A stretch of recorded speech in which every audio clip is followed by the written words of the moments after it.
Hey, it's Dan, the DIY guy, and I just finished my rebuild of the motorbike. Previous one I called the Raptor. This one's got the new name La Chupacabra. Um, for no particular reason other than it's a different bicycle. As you can probably tell, it's a different color, bigger frame, same size tires, it's still a 26-inch. But the reason I rebuilt it was the Raptor broke down while I was riding it. The tire bent up, and caused the chain to derail, bent up the back part of the frame, which in the end doesn't surprise me very much because it was a Walmart bike, but I figured since everybody said, don't worry about it being a Walmart bike, it'll work. I figured it wouldn't break down, that I could save some money. Turns out I wasted it by buying that bike in the first place. So this time I did it the right way. I bought a quality bike. This is about $250 for the bike. Same engine. I bought a new CDI because my other CDI was broken. So this time I actually do have a spark plug boot, so it looks a lot better. I mounted a boost bottle on there as well. That's the gold cylinder right there, which I can already tell helps amazingly with the engine. It has more power, it runs more consistently, it doesn't four-stroke as much too, which is nice, especially when the choke is on and when it's starting up. It's a lot smoother. So I would definitely advise anyone to buy just the boost bottle. I don't know if you need the expansion chamber, but then I've never tried it, so I've heard good things. There's some differences in how I put this one together. I liked the shifters on here, so I decided to keep the grip shifters. So I'm using this as my throttle. This is original to the bike. All I did was just take off this part and the throttle cable from the twist throttle, and I put it on here. And it works great. It works the same way. It's simpler to actuate, honestly. So because of that, I don't have a brake over there. So I have a Sunlight dual brake. So you might notice that the handles are different colors. And I did that so there's less confusion for anyone who's riding it, especially somebody who's new to the bike. The red indicates throttle, blue indicates clutch, and silver is brake. Still have the same speedometer, though because the frame is bigger, it's a little bit stretched. Haven't run into an issue with that though. It looks like it's just long enough, and because it's connected to the handlebars and the wheel, there's no difference in movement like this, so it's just about perfect. I was able to actually put my cell phone holder on here, which is nice. Same mirror. I took the kill switch off the twist throttle, so that's still here. Still same one. This time I didn't have the option of putting on the same bike rack from the previous bike because it just doesn't fit this model.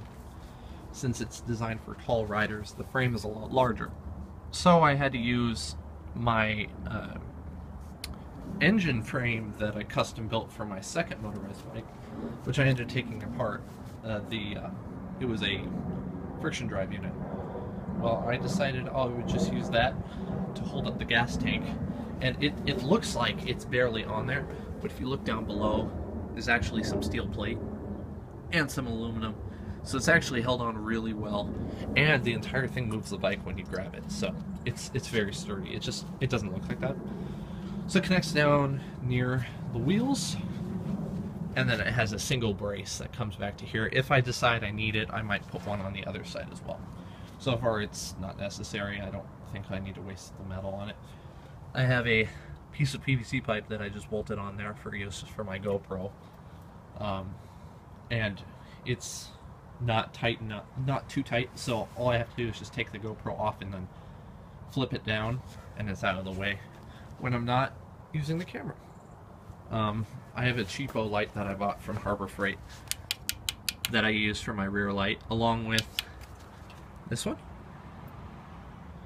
So that way I'm easily seen at night. And then I've still got the front light.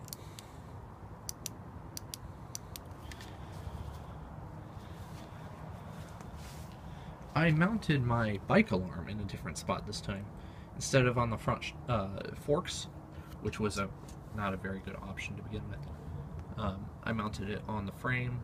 This frame has a lot more space than the last one because it's made for taller people. So I can't even explain how much easier it is to service the engine. I don't even need the extended intake manifold that I made, but I'm leaving it on there since I created a connection for the boost bottle originally before I switched the bikes. So I'm just leaving it there. No problem with it. I added a little bit of grease to the actual clutch gears on the other side of the sticker, so that's decreased a lot of sound. I cleaned it out. And I fixed the bogging issue I had, which ended up being too high of a fuel or oil to fuel mixture, which was causing it to run lean. And I don't need that special bike seat anymore because this one is pretty good, which is nice. Other than that, it's not much different. It hasn't gone up to full speed yet. I'm not really comfortable with doing that until I make sure that all of my chain tensioners work to the best of their abilities. I had to fabricate 2 new ones this time. And before anyone says, like they did in my last video, that the top one's not necessary, this isn't the case this time. The chain is just slightly too long. So I have fabricated 2 different very strong chain tensioners, one on the bottom, one on the top, and I'd like to switch this to a pulley, so I may end up doing that soon. But with the very close clearance to the tire, that may not be an option, which is fine. The sprocket works very well anyways, especially with the close proximity. All it does is when there's tension from the engine running, it moves that forward. So I'm having a few little derailing issues that I will work out. It's no big deal. It's just because I think it hasn't been broken in yet. I used a very strong spring on that one because I want to have as much tension on the top as possible. On the bottom I used a set of 2 different springs, a really long one from my second motorized bike build that I took apart, and then this one, so they both work in conjunction. And then, since this bike didn't come with a kickstand, I bought a new kickstand, and boy, I can't even explain how nice it is. It's so much stronger than any other kickstand I've ever had. It was only about $9, so.